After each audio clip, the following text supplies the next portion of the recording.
السلام عليكم ورحمة الله وبركاته. إن الحمد لله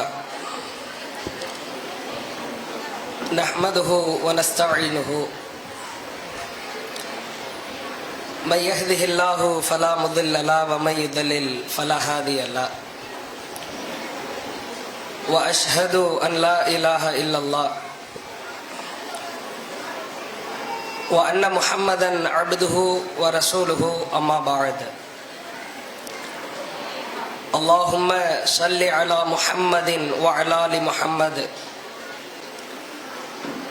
كما صليت على إبراهيم وعلى آل إبراهيم إنك حميد مجيد. اللهم بارك على محمد وعلى آل محمد كما باركت على إبراهيم وعلى آل إبراهيم إنك حميد مجيد. கண்ணியத்திற்குரிய எல்லாம் வல்ல ஏக இறைவனின் அடியார்கள்ல தமிழ்நாடு தௌஹீத் ஜமாத் மதுரை மாவட்டம் சுப்பிரமணியபுரம் கிளை சார்பாக ஏற்பாடு செய்யப்பட்டிருக்கிற இந்த குடும்பவியல் இஜ்திமா நிகழ்ச்சியின் இறுதி பகுதிக்கு நாம் வந்திருக்கிறோம். இந்த நல்ல தருணத்தில் சத்தியத்தை சொல் உறுதியாக நில் என்கிற தலைப்பு தேர்வு செய்யப்பட்டிருக்கிறது. தலைப்பிற்கு செல்வதற்கு முன்னால் இரண்டு முக்கியமான விஷயங்கள் உங்களுக்கு மத்தியிலே பகிரப்படுகிறது. காலை முதல் நீண்ட நெடிய நேரம் நீங்கள் அமர்ந்திருப்பதை நாங்கள் உணர்கிறோம். அதனால அதிகப்படியா ஜவ்வா இழுத்துறாம ஒரு 25 நிமிடத்திற்குள் என் உரையை நான் முடித்துக் கொள்கிறேன். பேசுறதுக்கு முன்னாடி முடிக்கிற டைம் சொல்லிட்டா ஆத்ம திருப்தியா இருக்கும். ஒண்ணு. ரெண்டாவது, லட்சங்களுக்கு நெருக்கமாக இந்த தர்பியா நடத்தப்படுகிறது. இதனுடைய வெற்றி எதில் இருக்கிறது என்றால், காலையிலே வழங்கப்பட்ட தேநீரிலோ அல்லது உடன் வழங்கப்பட்ட ஸ்நாக்ஸிலோ அல்லது ஆற அமர நாம் உண்டு கழித்த பிரியாணியிலோ கிடையாது. லட்சங்களில் நடத்தப்படுகிற தர்பியாவிற்கு மகத்தான வெற்றி கிடைக்க வேண்டுமானால் சொல்லப்படுகிற செய்திகள் ஏதாவது ஒன்றாவது நம் உள்ளத்தை தைத்து அதன் அடிப்படையில் நம்முடைய வாழ்க்கையை அமைத்துக் கொள்ள வேண்டும். அதைத்தான் உங்களிடத்தில் நாம் எதிர்பார்க்கிறோம். முக்கியமான ஒரு தலைப்பு, அதில் சில முக்கியமான செய்திகள் குறித்து நாம் பேசவிருக்கிறோம். ஆழமாய் கவனிக்க வேண்டும் என்று அன்பாய் கேட்டுக்கொண்டு ஒரு சிறிய ஒரு பிரார்த்தனை. சுஜூதில், தொழுகையில சஜதாவுல ஓதப்படுகிற துவா எல்லாரும் அப்படியே கோரஸா சொல்லுங்க பாப்போம். சுபஹான ரப்பியல் அலா. இன்னொரு பிரார்த்தனை இருக்கிறது. சுபஹானக அல்லாஹும்ம ரப்பனா வபிஹம்திக அல்லாஹும்ம அக்ஃபிர்லி. இன்னும் ஒரு சிறப்பிற்குரிய பிரார்த்தனையும் இருக்கிறது. சுப்ஹுன் குதூசுன் ரப்புல் மலாயிகத்து வர்ரூஹ் அப்படின்ற ஒரு துவா. இன்னும் ஒரு இறைவனின் நேசத்தை பெறுகிற இந்த 3 துவாக்களை தாண்டி ஒரு 3 வார்த்தைகள் கொண்ட ஒரு அற்புதமான ஒரு துவா. இறைவனின் நேசத்தை மிக வீரியமாய் பெறுகிற ஒரு 3 வார்த்தைகள். அது என்ன துஆ அப்படின்னா, அல்லாஹ்வுடைய தூதர் அவர்களிடமிருந்து அம்மையார் ஆயிஷா அவர்கள் இந்த செய்தியை அறிவிக்கிறாங்க. நான் முன்னாடியே சொன்ன 25 நிமிஷத்துல முடிச்சிருவேன், நல்ல கவனிங்க. நபிகளாருக்கு சில மனைவிமார்கள் இருந்தாலும் ஒவ்வொரு குறிப்பிட்ட நாளும் தன்னுடைய இரவை மனைவிமார்களுக்கு பங்களிப்பார்கள். மிகச் சரியா, நீதமா, நேர்மையாய் நடந்து கொள்வார்கள். அல்லாஹ்வுடைய தூதர் ஆயிஷா ரலியல்லாஹு அவர்களின் வீட்டுல இரவு வர்றாங்க, தங்குறாங்க. நடுநிசியான நேரம். வீட்டுக்குள்ள நுழையும் போது ஆயிஷா ரலியல்லாஹு அவங்க சொல்றாங்க, எனக்குன்னு இன்றைய இரவை நீங்க பங்கு கொடுத்து விட்டு உங்க சக மனைவி வேற மனைவி வீட்டுக்கு போயிட்டீங்க போல, வரட்டும் வச்சுக்கிறேன் அப்படின்ற லெவலுக்கு கோவப்படுறாங்க. வீட்டுக்குள் நுழையும் பொழுது இந்த வார்த்தையை சொல்லிக்கொண்டே வந்தவர் அப்படியே வீட்டுக்குள் ஓரமாய் ஒரு உருவம் சஜிதாவின் நிலையில் இருக்கிறது. அருகிலே சென்று பார்த்தால் அது ரசூலுல்லாஹ். இதான் பெண்ணுடைய அந்த முன்புத்தி குணம். என்னென்ன கேட்கறது கிடையாது, பார்க்கறது கிடையாது. அதுக்கு முன்னாடி ஆத்திரப்பட வேண்டியது, கோபப்பட வேண்டியது, அது தனி. வீட்டுல ரசூலுல்லாஹ் ஒரு ஓரமா சஜிதா நிலையில் இருக்கிறாங்க. அது ஆயிஷா அம்மையார் கவனிக்கவே இல்லை. பிறகு அல்லாஹ்வின் தூதர் அவர்கள் சஜிதாவின் நிலையில் ஒரு 3 வார்த்தையை திரும்ப திரும்ப ஓதுகிறார்கள். ஆயிஷா ரலியல்லாஹு அன்ஹா இந்த வார்த்தையை இதற்கு முன்பு செவியேற்றதே இல்லை. தொழுகை முடிகிறது, அல்லாஹ்வின் தூதரிடத்தில் கேட்கிறார்கள், அற்புதமான 3 வார்த்தை திரும்ப திரும்ப ஓதினீர்கள், நான் கேட்டேன். இதற்கு முன்பு இந்த வார்த்தைகளை நான் கேட்டதில்லை அல்லாஹ்வின் தூதரே, இதென்ன வித்தியாசமான வார்த்தை? அல்லாஹ்வுடைய தூதர் சொன்னாங்க, சஜதாவின் நிலையின் பொழுது இந்த 3 வார்த்தைகளை மொழிவது, ஓதுவது அல்லாஹ்வின் நேசத்தை பெற்று தரும் அப்படின்னு சொல்லிட்டு அந்த 3 வார்த்தையை கற்றுக் கொடுத்தாங்க. அந்த 3 வார்த்தை யாருக்கு தெரியும்? கை உயர்த்துங்க. நீங்க ஆலிமா, பொதுமக்கள் யாராவது கை உயர்த்துங்க. பொதுமக்கள் தெரியுமா? இல்லையே, வேற டக்குன்னு வேகமா சொல்லுங்க. மேல ஆண் சிங்கங்கள்லாம் துடிச்சுக்கிட்டு இருக்கிறாங்க, நாங்க சொல்லணும்னு. சரி, நான் சொல்லிடுறேன் நேரத்தின் அருமை கருதி.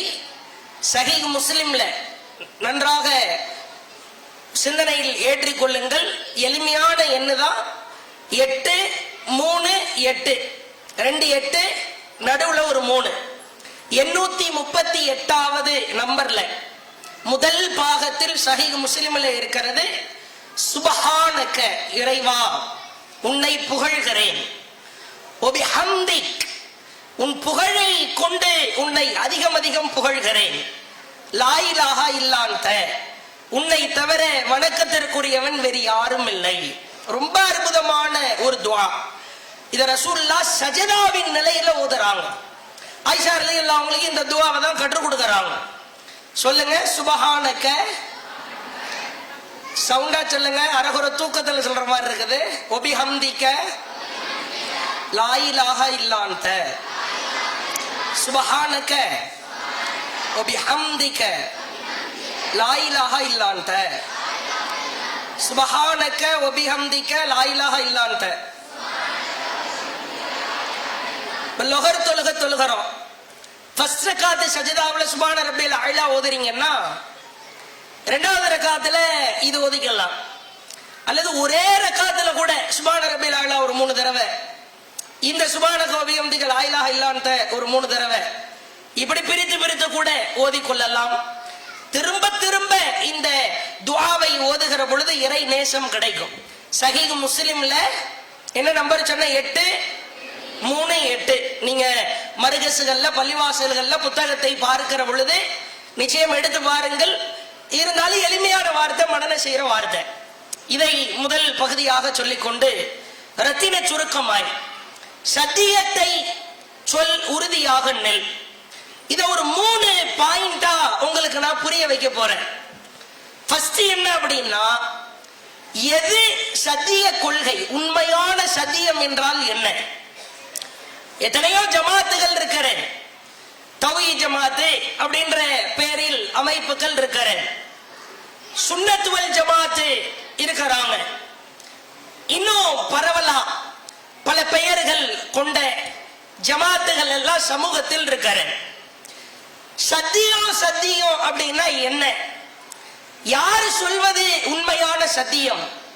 இதை எப்படி நாம் புரிந்து கொள்வது? இது பாயிண்ட் நம்பர் 1. இரண்டாவது, உண்மையான சத்தியத்தை சொல்லுகிற பொழுது ஏராளமான சங்கடங்கள், சோதனைகள், நெருக்கடிகள், வேதனைகள், கடுமையான சொல்லனா துன்பங்கள், இவைகளை எல்லாம் நாம நிச்சயமா சந்திப்போம். சத்தியத்தை சொல்லுகிற பொழுது சொகுசாய் சொல்லிவிட முடியாது, ஆனந்தமாய் சொல்லிவிட முடியாது, சுகமாய் சொல்லிவிட முடியாது. சங்கடங்கள் ஏற்படும், வேதனைகள் ஏற்படும், சோதனைகள் ஏற்படும். அதை எப்படி சாதனைகளாய் மாற்றுவர்? இறுதியாக எப்படி சத்தியத்தை சொன்னால் உறுதியாய் நிற்க முடியும் என்ற ஒரு 3 பாயிண்ட்ல அதிகப்படியாக குறிப்பிட்ட நேரங்களில் உங்களுக்கு நான் எடுத்து சொல்வதற்கு விரும்புகிறேன். ஆரம்பமா திருக்குரான்ல ஃபர்ஸ்ட் பாயிண்ட், சத்தியம் என்றால் என்ன? அல்லாஹ் பதில் சொல்கிறான். ஒரு ஜமாத்தோ, ஒரு அமைப்போ, ஒரு இயக்கமோ பதில் சொல்ல தேவையில்லாத அளவிற்கு சத்தியம் என்றால் என்ன, உண்மையான நேரான பாதை எது, கொள்கை எது என்பது குறித்து அல்லாஹ் மிக தெளிவாய் பாடம் நடத்துகிறார். 11வது அத்தியாயம் 112வது வசனம், அற்புதமான வசனம். அல்லாஹ் பேசுகிறான், ஃபஸ்தகிம். நபியே, முகமது நபியை பார்த்து அல்லாஹ் அழைக்கிறான், நபியே நீங்கள் உறுதியாய் இருங்கள். நல்ல கவனிக்கணும், நான் சொல்லும் போது பேசும்போது சில நபி தோழியர்கள் பேர் சொல்லுவேன், யாரையாவது கையை காமிச்சு கேட்பேன், அதனால கூர்ந்து கவனிங்க. ஃபஸ்தகிம், நீங்கள் உறுதியாய் நில்லுங்கள். கமா உமிர்த்த, அல்லாஹ் சொல்லுகிறார், நபியே உனக்கு உண்மையாய் நீதியாய் கொள்கை என்று நான் எவற்றை கட்டளையிட்டேனோ அந்த விஷயத்தில் நீ உறுதியாய் நில். நான் எதை உனக்கு கற்றுக் கொடுத்தேனோ, வகியாய் இறக்கினேனோ அந்த விஷயத்தில் நீ உறுதியாய் நிற்க வேண்டும். சொல்லிவிட்டு அல்லாஹ் அடுத்த பாயிண்ட், அடுத்த வார்த்தையில் சொல்கிறான், வமன் தாப மஅக். உன்னோடு யாரெல்லாம் நான் உன்னை நேசிக்கிறேன், இந்த நபிக்காக உயிர் கொடுப்பேன், இந்த நபிற்காக எத்துணை பெரிய தியாகத்தையும் செய்வதற்கு தயாராக இருக்கிறேன் என்று யாரெல்லாம் உன் பின்னாடி வர்றாங்களோ அவர்களிடத்திலும் நீ சொல்லிவிடு, உறுதியாய் நிற்க வேண்டும் என்று சொல்லிவிடு. ஒலா தத்துகவ், வரம்பு மீறி விடாதே. அல்லாஹ் சொன்ன விஷயத்தில், அல்லாஹ் கட்டளையிட்ட விஷயத்தில் வரம்பு மீறி விடாதே. இன்னஹு பிமா தஅமலூன பஸீர். நீங்கள் செய்து கொண்டிருப்பவற்றை அல்லாஹ் பார்ப்பவனாக இருக்கிறான். 2 விஷயத்தை அல்லாஹ் சொல்றான்.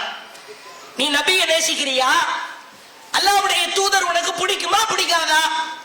அல்லாஹ்வின் தூதர் நபிக்காக முஹம்மது ஸல்லல்லாஹு அலைஹி வஸல்லம் அவர்களுக்காக நீ எத்துணை பெரிய தியாகத்தையும் செய்வாய் என்று உள்ளத்தில் ஆழமாய் பதிய வைத்தவனாய் முஸ்லிமாய் வாழ்ந்து கொண்டிருக்கிறாய்.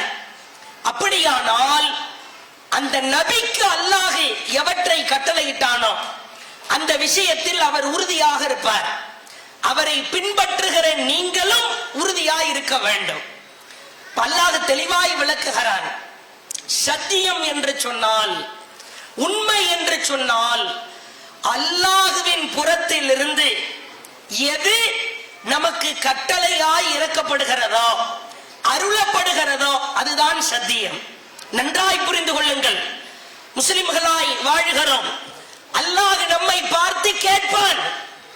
உனக்கு ஊர் உலகத்திலே எத்தனையோ கொள்கை கோட்பாடுகள் சொல்லி தரப்பட்டிருக்கலாம், கருத்து கருத்துக்கள் சொல்லித் தரப்பட்டிருக்கலாம். அது அல்லாஹ்வின் கட்டளையா என்று நீ ஆய்வு செய்தாயா, சிந்தித்து பார்த்தாயா, யோசித்து பார்த்தாயா என்று அல்லாஹ் கேட்பார். அல்லாஹ் நபிக்கு இடுகிற கட்டளை. அதே போன்று பாருங்கள், இன்னொரு வசனத்தில் அல்லாஹ் பேசுகிறார். உண்மையான சத்தியம் என்றால் என்ன? மிக தெளிவான வசனம். மன் கான யுரீது ஹர்ஸல் ஆখিরা நஸித் லஹு, யார் அல்லாஹ்விடத்தில் இருக்கிற மறுமையின் விளைச்சலை விரும்புகிறாரோ, நேசிக்கிறாரோ, ஆசைப்படுகிறாரோ, அவருக்கு மறுமையின் விளைச்சலை நாம் அதிகப்படுத்துவோம்.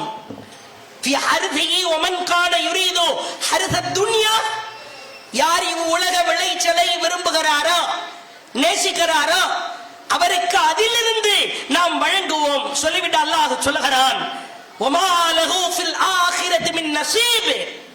ஆனால் இவ்வுலக விளைச்சலை விரும்பிய மனிதர்களுக்கு, இவ்வுலகத்தின் ஆசா பாசங்களை நேசித்தவர்களுக்கு, சுவாசித்தவர்களுக்கு, விரும்பியவர்களுக்கு மறுமையில் எந்த பங்களிப்பும் கிடையாது. உண்மை என்றால் என்ன, சத்தியம் என்றால் என்ன அல்லாஹ் தெளிவாய் பேசுகிறார். உலகத்தின் அறியாதவர்களின், தெரியாதவர்களின் விருப்பங்களை எல்லாம் நீ பின்பற்றி செல்லாதே. உலக ஆசைக்காக, உலக மோகத்திற்காக ஊரே சேர்ந்து ஒரு காரியத்தை செய்யும். அப்படி செய்கிற பொழுதும் கூட அவர்களின் விருப்பத்திற்கு கட்டுப்பட்டு நீ செல்லாதே. ஃபர்ஸ்ட் பாயிண்ட், சத்தியம் என்றால் என்ன? இவ்வளவு நாட்கள் நீங்கள் தெரியாமல் இருந்திருக்கலாம், அறியாமல் இருந்திருக்கலாம், அல்லது தெரிந்தும் கூட மறந்திருக்கலாம். நினைவுபடுத்துகிறேன், சத்தியம் என்று சொன்னால், உண்மை என்றால், நீதி என்றால், உண்மையான மார்க்கம் என்று சொன்னால், அல்லாஹ் எதை உருவாக்கி இருக்கிறானோ அதுதான் உண்மையான சத்திய மார்க்கம். இது பாயிண்ட் நம்பர் 1. இரண்டாவது முக்கியமான ஒரு கருத்து என்னவென்றால், இரண்டாவது பாயிண்ட் என்ன சொன்ன? யாராவது சொல்லுங்க பாப்போம். அப்படி கோரஸா கத்துங்க. டீ வேற இல்லைன்ட்டாங்க. கேள்விதான் டீ, இஞ்சி டீ இதான்.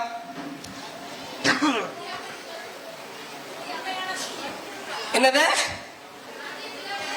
சத்தியத்தில் உறுதியான இருக்கிறது. அது 3வது. இரண்டாவது, அது ஃபர்ஸ்ட் முடிஞ்சிருச்சு. பரவாயில்ல, எழுதிலாம் வைக்கிறீங்க போல. சரி, இரண்டாவது என்னவென்றால், சத்தியத்தை சொல்லுகிற பொழுது சந்திக்கிற பிரச்சனைகள், சங்கடங்கள், இங்கதான் பலர் தடுமாறி விழுவார்கள்.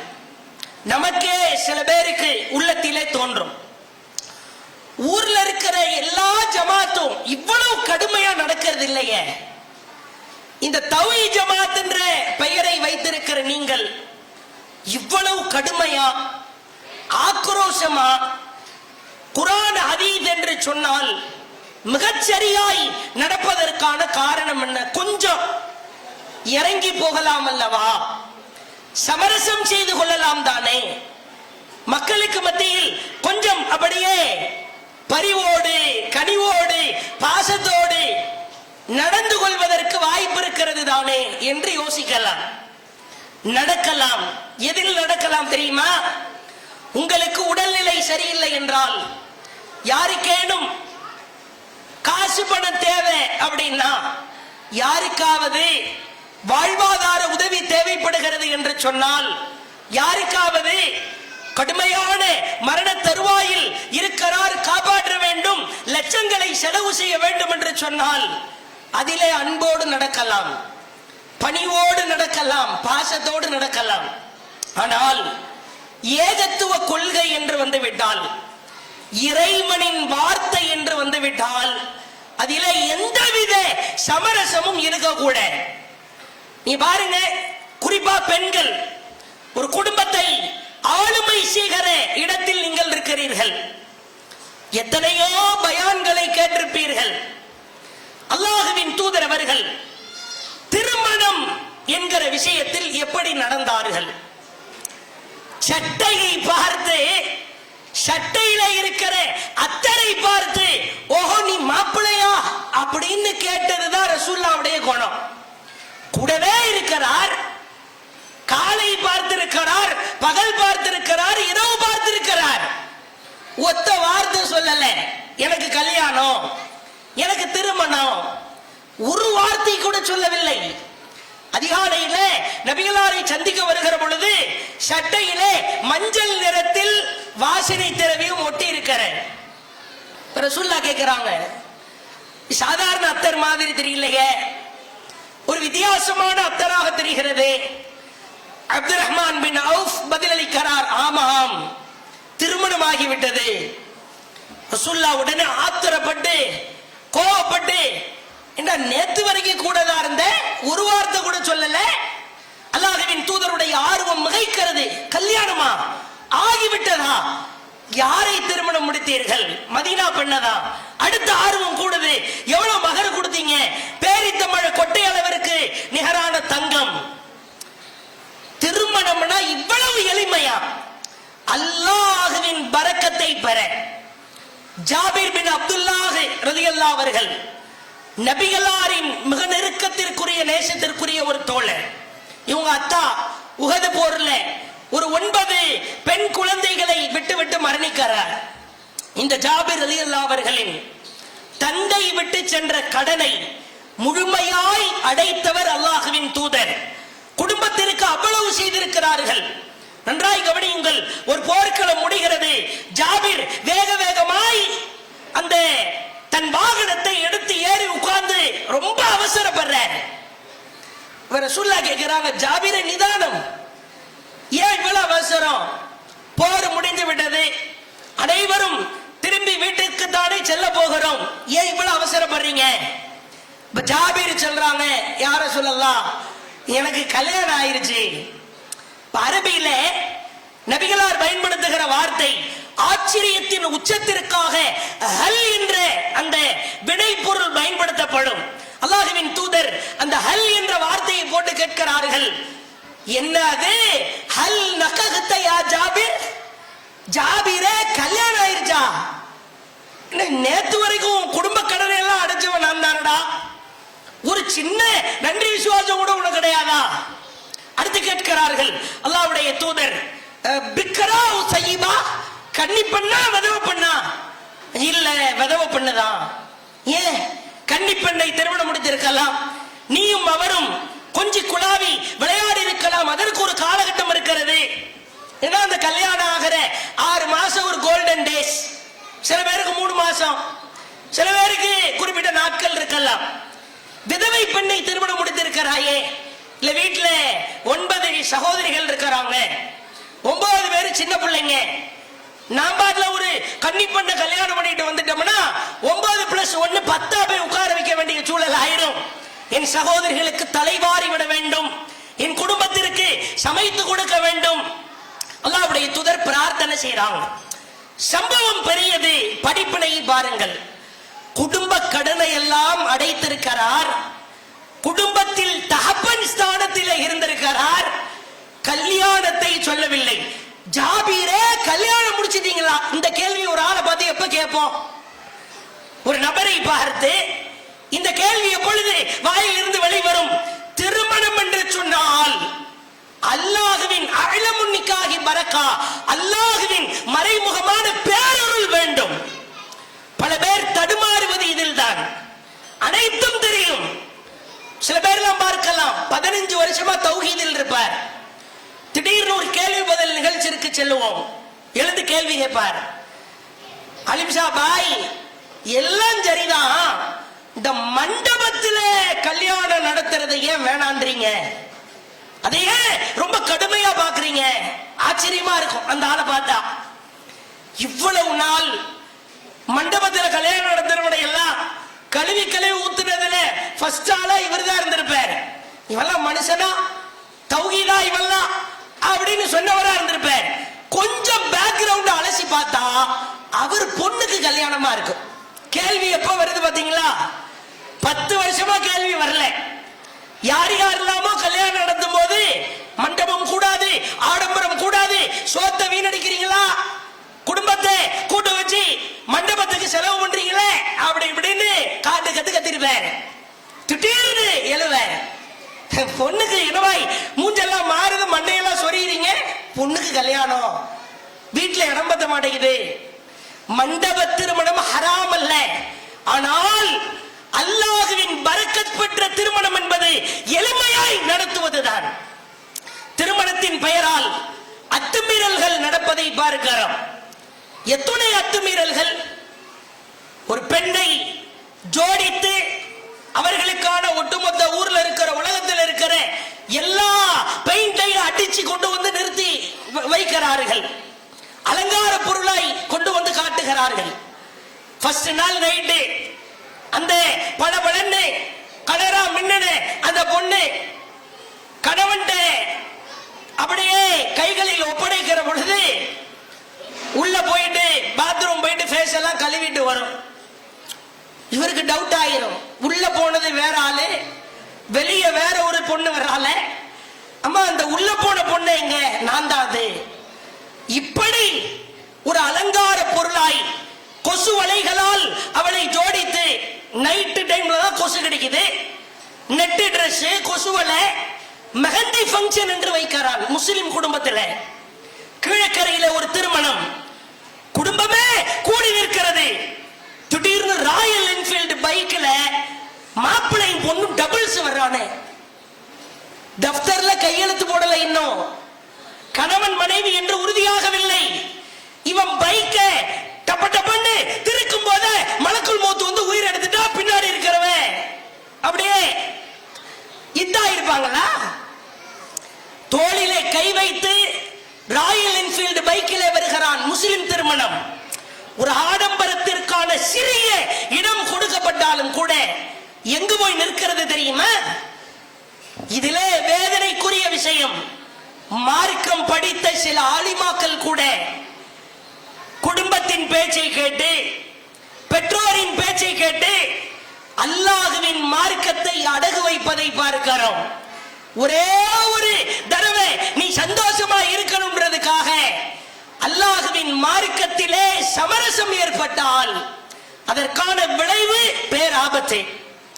பெண் வீட்டு சாப்பாடு நடக்கிறது, முஸ்லிம் குடும்பத்தார் போய் நிற்கிறாங்க. ஒட்டுமொத்த பத்தல குண்டு இல்ல விற்கப்படுகிற மல்லிகைப்பூ எல்லாம் இந்த கல்யாண மண்டபத்தில் தான் நிற்கிறது. முகப்பூச்சிகள் என்ன, உதட்டு சாயங்கள் என்ன, அடிச்சு ஊத்துற ஃபெவிகால் பெயிண்ட் என்ன, எத்துணை எத்துணை ஆடம்பரங்கள். மார்க்கத்தில் மருதாணி இருக்கிறது அல்லவா, மருதாணி பெண்களுக்கு அனுமதிக்கப்படுகிறது. பெண்கள் மருதாணி வைத்துக் கொள்ளலாம். ஆனால் மார்க்க அறிஞர் நடந்தால் அதற்கு பெயர் சத்திய திருமணமா? சற்று யோசித்து பாருங்கள், ஆழமாய் சிந்தியுங்கள். உலக மோகத்திற்காக உலக விளைச்சலை ஆசைப்பட்டு மறுமையின் விளைச்சலை நாசமாக்கி விடக்கூடாது. அதைத்தான் அல்லாஹ் சொன்னான். யார் இந்த உலகத்தின் விளைச்சலை விரும்புகிறாரோ அவருக்கு அதிகமாய் கொடுப்போம், ஆனா மறுமையில் உனக்கு எந்த பங்கு கிடையாது. இது இரண்டாவது விஷயம். அதே மாதிரி பாருங்க, உங்க வீட்டுல ஒரு திருமண பத்திரிகை சொந்த பந்த உறவுக்காரர்கள் மூலமாய் கொடுக்கப்படுகிறது. நீங்கள் என்ன கேட்க வேண்டும்? நமக்கு முன்னால் ஒரு 1.5 மணி நேரம் சமூக கொடுமையின் உச்சாணியில் இருக்கிற வரதட்சணை குறித்து பேச போயிருச்சு. என்ன சொல்லுவோம்? செருப்பு பிஞ்சு போயிருச்சு, அருந்திருச்சுன்னு சொல்லுவோம். இந்த கருகமணி கைக்கிறார்கள். ஊர்ல இருக்கிற உலகத்தில் இருக்கிற எல்லா கண்ணு இவங்களுக்கு தான் பட்டிருக்கும்னு சக்தி மசாலா, ஆச்சி மசாலா, எலுமிச்சை பழம் அனைத்தையும் போட்டு சுத்த வேண்டியது, காரி துப்ப வேண்டியது, அதை எடுத்து ரோட்டில ஊத்த வேண்டியது, எவனாவது வலிக்கு விழுந்து சாக வேண்டியது. இவ்வளவு பிரச்சனை. இது வீட்டில் இருக்கிற வயசான பாட்டிமார்கள் எவ்வளவு கண்ணு பட்டிருக்கு பாரு. பாட்டி பாட்டி எப்படி கண்ணு பட்டது எப்படி கண்டுபிடிச்சீங்க? தண்ணி ஃபுல்லா ரெட் கலரா இருக்குதுல்ல. அட அறிவில்லாத பாட்டியே, வத்தப்பொடிய போட்டா ரெட் கலரா தான் இருக்கும், மஞ்சள் பொடிய போட்டா மஞ்சள் கலர் ஆயிரும். இதெல்லாம் கண்ணு பட்டது. என் இறைவனின் கோப பார்வைக்கு நான் ஆளாக்கப்பட விரும்பவில்லை. இப்படி உறுதியா சொல்றதான் அல்லாஹ் எதிர்பார்க்கிறார். இறுதியா ஒரே ஒரு செய்தி நம்ம சொன்ன 3வது பாயிண்ட்ல எப்படி உறுதியா நிற்கிறது? உறுதியாக நிற்பது எப்படி? அப்படி நிற்கிற பொழுது அல்லாஹ்வின் பேருதவி எப்படியெல்லாம் கிடைக்கும் என்பதற்கான சான்று. நபிகளாருடைய பெண் மக்கள் 4 பேர், 4 பெண் மக்கள். அதுல ஒருத்தர் ஸைனப் ரலியல்லாஹு அன்ஹா, ஃபாத்திமா, உம்மு குல்சூம், ருக்கையா, ஸைனப் ரலியல்லாஹு அன்ஹுமா. அல்ல ஸைனப் ரலியல்லாஹு அவர்கள் பத்ர் போர்க்களம் நடக்கிறது. நன்றாய் கவனியுங்கள், ஒரு பெண்ணுக்கு இருக்கிற உறுதியை பாருங்கள். பத்ர் போர்க்களம் நடக்கிற பொழுது முஸ்லிம்களுக்கு வெற்றி ஏற்படுகிறது. ஸைனப் ரலியல்லாஹு அவர்கள் உயிருக்கு உயிராய் நேசித்த கணவர் அபுல் ஆஸ், அவர் பேர் அபுல் ஆஸ். இவர் பிறகு இஸ்லாத்தை தழுவுகிறார். இந்த அபுல் ஆஸ் எதிரி படையில் இருக்கிறார். ஸைனப் ரலியல்லாஹு அன்ஹா தந்தையின் கொள்கையை ஏற்று இஸ்லாத்தில் இருக்கிறார். அபுல் ஆஸ் எதிரி படையில் இருக்கிறார். பத்ர் போர்க்களம் முடிந்ததற்கு பிறகு எல்லாத்தையும் கழுத்தடுத்து கத்தல் பண்ணிடலாமா அல்லது பிணை தொகையை வாங்கிடலாமா? 2 கருத்து வருது. எல்லாத்தையும் க்ளோஸ் பண்ணிடலாமா எதிரிகளை எல்லாம், அல்லது ஏதாவது ஃபிதியா ஈட்டு தொகை வாங்கிக்கலாமா? மெஜாரிட்டி கருத்து பிணை தொகை வாங்கிக் கொள்ளலாம். நெருக்கடியை பாருங்க, எவ்வளவு பெரிய நெருக்கடி பாருங்க. ஒவ்வொருத்தரா பிணை தொகையை கொடுக்கணும். காசு இருந்தா காசு கொடுக்கணும், தீனார் இருந்தால் திர்ஹம், தீனார், பொருட்கள், கவசம் என்ன வேணாலும் கொடுக்கலாம். அபுல் ஆஸுக்கு ஒண்ணுமே இல்லை. ஸைனப் ரலியல்லாஹு அன்ஹா என்ன பண்றாங்க, தன்னிடத்தில் இருந்த கழுத்து மாலையை எடுத்து கணவரிடத்திலே கொடுத்து இத போயிட்டு நீங்க கொடுங்க அப்படின்றாங்க. நெருங்குகிறார் அபுல் ஆஸ். நபிகளார் ஒவ்வொருத்தருடையா பெணத்தொகையை வாங்கிட்டு போன்னு அனுப்பிட்டே இருக்கிறாங்க. மாமனார் நிற்கிறார் நபிகளார். மருமகன் அபுல் ஆஸ் எதிரிப்படையில் இருந்து பிணை தொகையை கைகளிலே வைத்திருந்த அந்த பாத்திரத்திலே போடுகிறார். அது ஒரு கழுத்து மாலை, கலாதா. அதை பார்த்ததுதான் தாமதம். ரசூலுல்லாஹ் அப்படியே அழ ஆரம்பிக்கிறாங்க. அழுகை என்றால் ஏக்கம் நிறைந்த அழுகை. அருகிலே இருக்கிற தோழர்களுக்கு ஒன்றும் புரியவில்லை. ஏன் அழுகிறார்? அல்லாஹ்வின் தூதரை ஏன் அழுகிறீர்கள்? ரசூலுல்லாஹ் அந்த கழுத்து மாலையை கையில் எடுத்துட்டு காட்டுறாங்க. இது யாருடைய கழுத்து மாலை தெரியுமா? என் மனைவி கதீஜா அவளுடைய மகள் ஸைனபுக்கு அன்பளிப்பாய் கொடுத்த கழுத்து மாலை. அதை பிணை தொகையாய் கொண்டு வந்து கொடுக்கிறார். ரசூலுல்லாஹ்வுடைய பண்பை பாருங்க. நான் இந்த கழுத்து மாலையை என் மனைவி நினைவார்த்தமா நான் எடுத்து வைத்துக் கொள்ளலாமா? பெர்மிஷன் கேட்கிறாங்க. ரசூலுல்லாஹ் பெர்மிஷன் கேட்க வேண்டிய அவசியமே இல்லை. நான் இதை எடுத்துக்கிறேன்னு சொன்னா யாரும் மறுபேச்சு பேசுவாங்களா? அல்லாஹ்வின் தூதரே, இதற்கெல்லாம் எங்களிடத்தில் கேட்க வேண்டுமா? தாராளமா எடுத்துக்கொள்ளுங்கள்.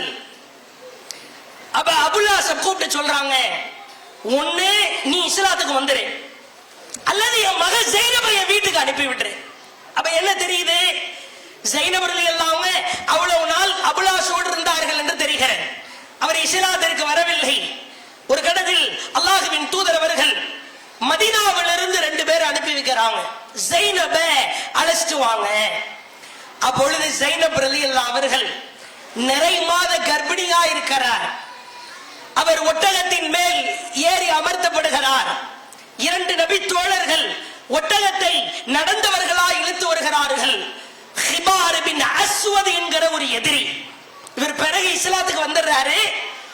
தூரமாய் நின்று கொண்டு ஸைனப் ரலியல்லாஹு அவர்கள் அமர்ந்திருக்கிற அமர்ந்து சென்ற அந்த ஒட்டகத்தை குறிவைத்து அம்பால் எறிகிறார்கள். ஒட்டகம் அப்படியே நில தடுமாறி கீழே விழுது. ஸைனப் ரலியல்லாஹு அன்ஹா கீழே விழுகிறார்கள். நேராக வயிற்று பகுதி ஒரு கையிலே மோதுகிறது. அந்த நேரத்திலேயே ரத்தம் பீரிட்டு வெளியேறுகிறது. ஸைனப் உணர்ந்து கொள்கிறார், கரு கலைந்து விட்டது. அவங்களுக்கு புரியுது, கல்லுல பட்ட உடனே ஒட்டமெல்லாம் அடிபட்டு ரத்தம் ஓடுது, கரு கலந்துருச்சுன்னு. பிறகு 2 நபி தோழர்களும் பாதுகாப்பாய் அல்லாஹ்வின் தூதரிடத்திலே கொண்டு வந்து ஒப்படைக்கிறார்கள். நபிகளார் சொன்ன வார்த்தை முஸ்னத் அஹ்மதில் மிக நீண்ட செய்தியா இருக்கிறது, சுருக்கமாய் சொல்கிறேன். நபிகளார் சொன்ன வார்த்தை, யா ஸைனப் ஹிய அஃதலு பனாதி உஸீபத் ஃபிய, என் பெண் மக்களிலேயே அல்லாஹ்வின் மார்க்கத்திற்காக சத்தியத்திற்காக மிகப்பெரும் தியாகத்தை செய்தவள் நீதாமான்னு கட்டிப்பிடிச்சு அழுகிறாங்க. கரு கலைஞ்சது ரசூலாவால தாங்க முடியல. பிறகு ஸைனபுக்கு இருக்கிற இறக்க குணத்தை பாருங்க. யார சொல்லலாம், அபுல்லாஸ் நல்லவர் தான், நான் பேசினால் அவர் இஸ்லாத்திற்கு வந்து விடுவார், எனக்கு ஒரே ஒரு வாய்ப்பு கொடுங்க. பிறகு அபுல்லாஸ் மதீனாவிற்கு வருகிறார், பேச்சுவார்த்தை நடக்கிறது. மக்காவிற்கு திரும்பி மீண்டும் மதீனாவிற்கு வந்து ஸைனபின் மூலமாக கணவர் அபுல் ஆஸ் இஸ்லாத்தை தழுவுகிறார். எவ்வளவு பெரிய உறுதி தியாகம்னு பாருங்க. நீ பெறக்கூடாது, உன் மார்க்கத்திற்காக மற்றவர்கள் தான் உன்னை தேடி வர வேண்டுமே ஒழிய நீ ஏண்டா அதை பார்த்து போற. ஸைனப் ரலியல்லாஹு அவர்களுக்கு இருந்த உறுதி. அங்கே ஆடம்பரம் இருக்கத்தான் செய்யும், ஜாலியா குத்தாட்டம் கூத்தாட்டம் எல்லாம் நடக்கும். அதை நீ கண்கொண்டு பார்க்கலாமா? அந்த இழிவான செயலை நீ ஆசைப்படலாமா? பிரியாணி 150 ரூபாய் கொடுத்தா கடையில போய் வாங்கி சாப்பிடலாம். நெய் சோறு தாழ்ச்சான்னா கொள்கை காத்துல பறந்துருது. தொண்டைக்குழி வழியாக கல்யாண விட்டு பிரியாணி என்று சொன்னால் பல நபர்கள் கொள்கையை அடகு வைப்பதை பார்க்கிறோம். உறவுக்காரர், சொந்த பந்த உறவினர் யாராக இருந்தாலும் சரி, நான் சத்தியத்தில் இருக்கிற பொழுது கடுகளவிற்கு கூட இறங்க மாட்டேன். ஸைனப் ரலியல்லாஹு செஞ்ச தியாகத்தை பாருங்க. கருவும் கலைகிறது, நபிகளார் உச்சபட்ச சிறப்பையும் கொடுக்கிறார்கள். பிறகு அத்தோடு நின்று விடாமல் தன் கணவரை நேர் வழி என்ற இஸ்லாத்தின் பால் அழைத்த ஒரு மாபெரும் சீமாட்டி ஸைனப். உங்க கணவர் பல வரதட்சணை திருமணத்திற்கு செல்லலாம், அதை தடுக்க வேண்டிய ஆயுதம் மனைவிமார்களாகிய உங்கள் கரத்தில் இருக்கிறது.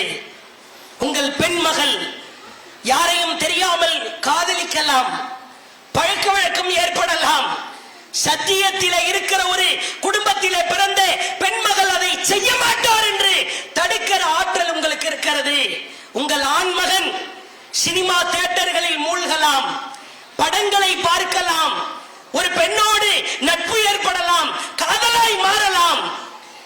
ஒரு குடும்பத்திலே சத்தியத்தை உறுதியாய் நிலைநிறுத்துகிற ஒரு ஆண்மகன் இது போன்ற காரியத்தை செய்ய மாட்டான். இதுக்குத்தான் இந்த குடும்பவியல் தர்பியா.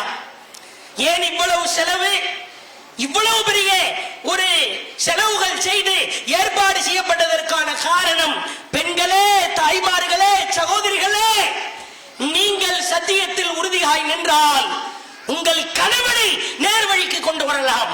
உங்கள் ஆண்மகன், உங்கள் பெண்மகள், உங்கள் பெற்றோர், உங்கள் மாமனார், மாமியார் அனைவரும் சத்தியத்தில் உறுதியாய் நிற்பார்கள்.